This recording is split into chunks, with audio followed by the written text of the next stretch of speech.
Assalamualaikum warahmatullahi wabarakatuh. Selamat pagi anak-anak. Bagaimana kabarnya hari ini? Semoga sehat selalu ya dan tetap semangat belajar di rumahnya masing-masing.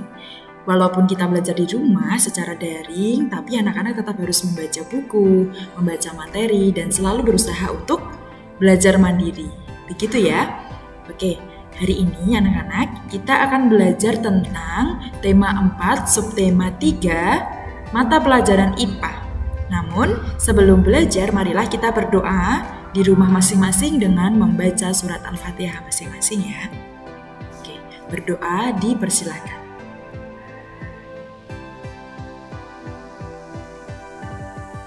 Berdoa cukup? Nah, anak-anak, walaupun di era seperti ini, tapi kita terus harus selalu berdoa agar kita diberikan kesehatan dan kita selalu mendoakan sahabat-sahabat kita, teman-teman kita, keluarga kita untuk selalu diberikan kesehatan oleh Allah Subhanahu wa taala. Adapun doa agar kita diberikan kesehatan, bagaimana doanya? Mari kita baca bersama-sama. Doa agar selalu diberi kesehatan. Bismillahirrahmanirrahim. Allahumma afini fi badani, Allahumma afini fi sam'i, Allahumma afini fi basari. Ya Allah, sehatkanlah badanku. Ya Allah, sehatkanlah pendengaranku. Ya Allah, sehatkanlah penglihatanku. Tidak ada Tuhan selain Engkau. Amin ya rabbal alamin. Setelah kita berdoa dan kita sudah membaca doa agar diberikan kesehatan, maka kita akan masuk ke pembelajaran. Hari ini kita belajar tentang penyakit akibat gangguan sistem peredaran pada organ peredaran darah manusia dan bagaimana sistem peredaran darah pada hewan. Nah, berikut adalah tujuan pembelajaran kita hari ini. 1. Melalui gambar sistem peredaran darah manusia dan hewan, siswa mampu mengidentifikasi penyakit organ peredaran darah serta cara merawatnya dengan benar. Yang kedua, melalui gambar peredaran darah hewan, siswa mampu mengidentifikasi peredaran darah hewan dengan tepat. Nah, silakan anak-anak disiapkan bukunya baik-baik. Langsung saja kita belajar materi kita hari ini. Yang pertama, penyakit-penyakit yang disebabkan oleh gangguan pada sistem peredaran darah manusia. Yang pertama ada jantung koroner. Nah, di pertemuan sebelumnya, Bu Eva sudah menjelaskan jantung koroner terjadi akibat apa? Betul, jantung koroner terjadi karena tersumbatnya arteri koroner. Jadi, dalam arteri koroner atau pembuluh yang dilewati darah menuju ke jantung, itu tersumbat oleh lemak sehingga tersumbatnya arteri koroner ini menyebabkan adanya jantung koroner. Yang kedua ada anemia. Ini sering terjadi di kalangan anak-anak biasanya nih. Anak-anak, biasanya ciri-cirinya bagaimana? Kalau kita mengidap penyakit anemia atau kekurangan sel darah merah atau orang-orang sering menyebutnya kekurangan darah gitu ya. Nah, biasanya orang tersebut mudah pingsan karena biasanya sering pusing ketika berdiri lama, kemudian ketika badannya lemas, gitu badannya pucat, wajahnya pucat, kemudian akhirnya matanya berkunang-kunang dan akhirnya pingsan, itu biasanya. Anemia ini sering terjadi karena apa?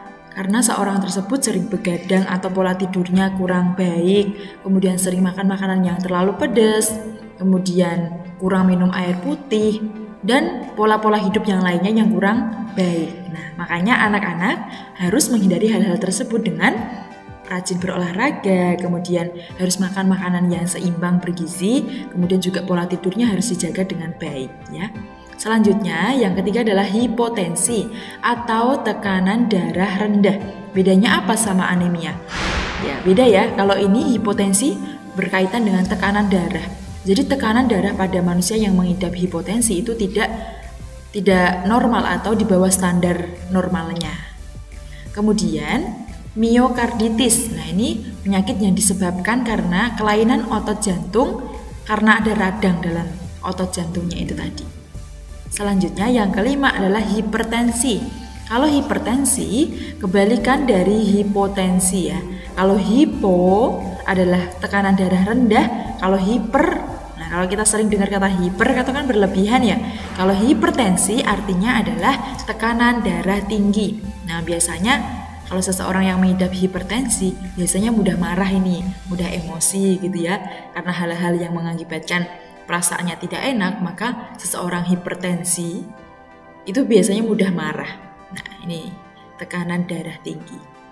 Paham ya? Dan banyak lagi penyakit-penyakit yang diakibatkan karena gangguan pada sistem organ peredaran darah manusia. Nanti bisa dibaca-baca di bukunya masing-masing dan mencari referensi yang lainnya.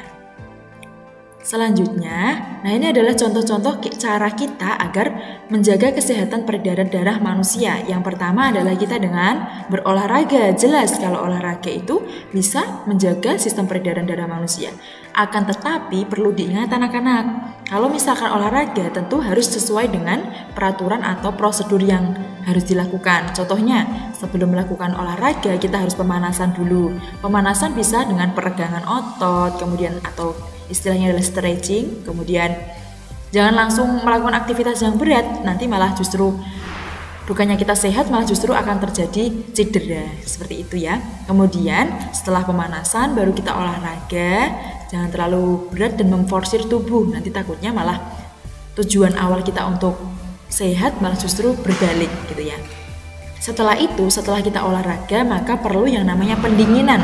Contoh, misalkan anak-anak jogging, lari pagi, sudah pemanasan, sudah olahraga, sudah oke tuh pernafasannya, kemudian darahnya juga oke lah. Tiba-tiba setelah lari, tiba-tiba kita duduk dan menekuk kaki kita.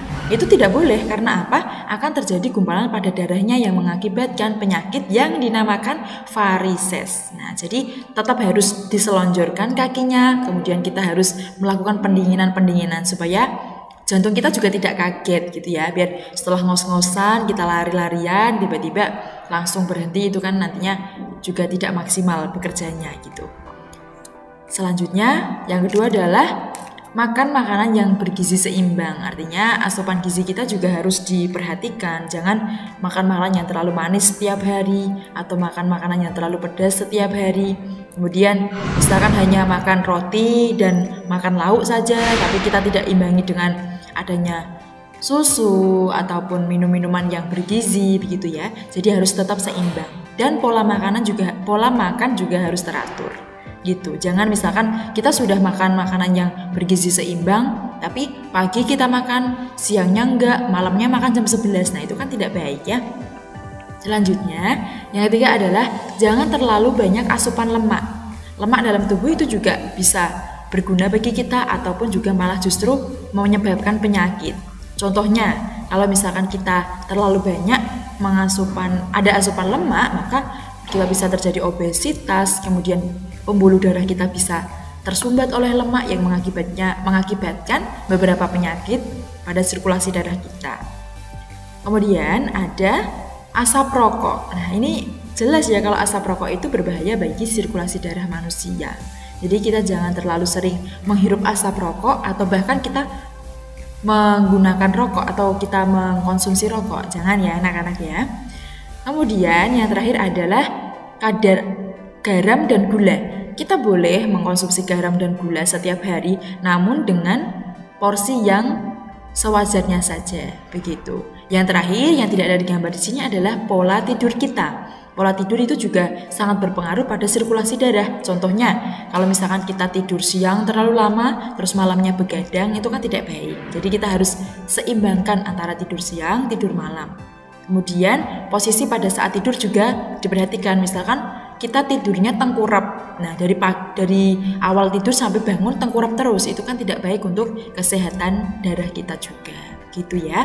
Itu adalah beberapa cara untuk menjaga kesehatan peredaran darah pada manusia.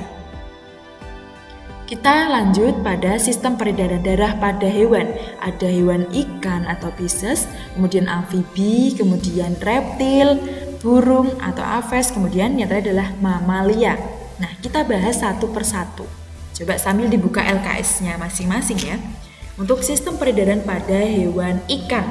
Oke, pada hewan ikan gambarnya seperti ini. Nah, kalau di buku LKS anak-anak itu hanya ditunjukkan bagian ininya saja ya. Di buku anak-anak. Nah, kita tinggal balik seperti ini. Maka akan sama dengan yang ada di slide-nya Bu Eva, di videonya Bu Eva. Nah, Di situ ada kapiler insang dan kapiler badan, kemudian ada jantung. Jadi pada hewan ikan ini memiliki 2 serambi dan 1 bilik. Itu ya, 2 serambi dan 1 bilik yang terletak di sini. Paham ya? Nah, hewan-hewan ikan ini contohnya ada ikan apa saja? Ikan lele, ikan pari, ikan buntal, kemudian ikan gurame dan sebagainya. Kemudian sistem peredaran darah pada hewan amfibi atau hewan yang hidup di 2 alam. Nah, contohnya adalah katak. Seperti ini peredaran darahnya. Nah, katak dan amfibi lainnya mempunyai jantung yang terbagi menjadi 3 ruangan. 1, 2, 3. Dengan 2 atrium atau serambi, yaitu atrium kanan dan atrium kiri. Atau serambi kanan dan kiri ya, ini ya. Serambi kanan dan serambi kiri. Kemudian 1 ventrikel atau bilik. Nah, ini biliknya berada di sebelah sini. Jadi kalau tadi ikan mempunyai 2 serambi dan 1 bilik, sama dengan ini. Sama dengan amfibi, ada 2 serambi dan 1 bilik. Nah, di dalamnya juga terdapat katup atau sekat yang mencegah darah pada ventrikel tidak mengalir kembali ke atrium. Itu sama ya. Selanjutnya, yang ketiga adalah sistem peredaran darah pada hewan reptil. Nah, kita lihat di sini, contohnya adalah buaya. Nah, kalau di reptil ini, ruangannya berbeda dengan yang sebelum-sebelumnya ya, yang amfibi sama ikan. Di sini ada atrium kanan dan atrium kiri. Nah, artinya adalah ada serambi kanan dan serambi kiri. Kemudian ada bilik kanan dan bilik kiri. Nah, maka buaya atau reptil ini termasuk peredaran darah ganda. Ya, ada bilik kanan, bilik kiri, serambi kanan dan serambi kiri. Kemudian ini sekaligus ini gambaran untuk merah itu berarti darah banyak oksigen, kemudian biru itu darah kurang oksigen. Kalau yang ungu ini merupakan darah campuran. Kalau hewan-hewan reptil contohnya buaya, ikan, terus apa lagi? Kura-kura dan lain sebagainya. Selanjutnya adalah pada hewan aves atau burung. Nah, kita lihat di sini ada atrium kanan dan kiri dan ventrikel kiri dan kanan atau bilik kanan dan kiri. Maka burung termasuk peredaran darahnya adalah ganda ya, karena mempunyai 2 ruang bilik dan 2 ruang serambi. Sama dengan reptil ya tadi. Diperhatikan ya. Selanjutnya yaitu mamalia. Nah, kalau mamalia seperti ini, hampir sama dengan apa tadi? Hampir sama dengan sebelumnya ya, yang reptil ya. Nah, ini juga hampir sama dengan manusia karena mamalia ya. Coba kita lihat ada atrium kanan dan kiri atau serambi kanan kiri, ada juga ventrikel kanan dan ventrikel kiri atau bilik kanan dan bilik kiri. Maka hewan mamalia ini termasuk peredaran darah ganda ya, karena memiliki 2 ruang bilik dan 2 ruang serambi. Untuk sistem peredaran darah pada hewan cukup jelas ya. Oke, selanjutnya adalah contoh olahraga yang bisa melancarkan sistem peredaran darah pada manusia. Contohnya adalah pencak silat. Di sini ada yang suka pencak silat atau bela diri yang lainnya? Pasti ada ya. Nah, coba kita lihat manfaat pencak silat untuk kesehatan organ peredaran darah. Yang pertama, baik bagi tubuh. Kenapa baik? Karena salah satu olahraga ya, jenis olahraga itu pasti baik kalau kita melakukannya dengan sesuai aturan. Yang kedua, melatih konsentrasi dan daya tahan tubuh. Ini jelas karena dalam pencak silat itu ada seninya, maka kita harus konsentrasi karena harus ada serangan-serangan lawan juga ya. Maka kita harus terampil melatih konsentrasi kita dan daya tahan tubuh kita. Kemudian, nah ini nomor 3 ini biasanya diimpi-impikan oleh kaum wanita ya, penurunan berat badan. Jadi untuk anak-anak yang pengen diet, bolehlah kita coba untuk pencak silat ya, atau olahraga yang lainnya. Nomor 4, peningkatan kesehatan jantung. Kalau ini jelas, karena semua olahraga pasti bertujuan untuk meningkatkan kesehatan jantung. Contohnya dengan apa? Kalau kita olahraga untuk melatih lari-lari kecil, maka jantung kita akan berfungsi dengan baik ya. Akan sangat terasa begitu. Selanjutnya nomor 5, melatih diri dalam mengendalikan emosi. Kenapa bisa seperti itu? Kita anak-anak semuanya pernah lihat ya, seseorang melakukan pencak silat ya. Di sana ada 2 orang yang sedang melakukan interaksi dengan menggunakan pukulan-pukulan atau seni bela dirinya. Nah, ketika melakukan hal tersebut, otomatis kita akan mengontrol emosi kita. Jangan sampai kita terbawa emosi sehingga kita akhirnya berkelahi, tapi kita harus mengontrol emosi supaya kita bisa menahan diri untuk tidak lepas kendali, gitu ya. Yang keenam adalah melatih mental dan meningkatkan rasa percaya diri. Jadi bela diri ini, pencaksilat ini juga bisa melatih percayaan diri kita. Kalau misalkan kita tidak percaya diri, kita mau melakukan pukulan saja ragu-ragu. Makanya melalui pencaksilat ini kita bisa melatih diri kita, mental kita untuk berani. Begitu ya. Semua olahraga itu baik. Nah, tinggal anak-anak bagaimana bisa memaksimalkan diri untuk berolahraga dan menjaga sirkulasi peredaran darahnya masing-masing.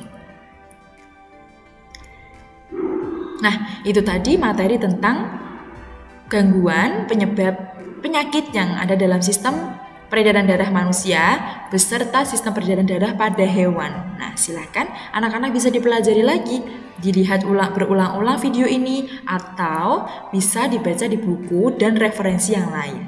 Nah, dari Bu Eva cukup itu saja. Sebelum selesai materinya, marilah kita berdoa dengan membaca surat Al-Asr.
di rumah masing-masing ya maksudnya ya.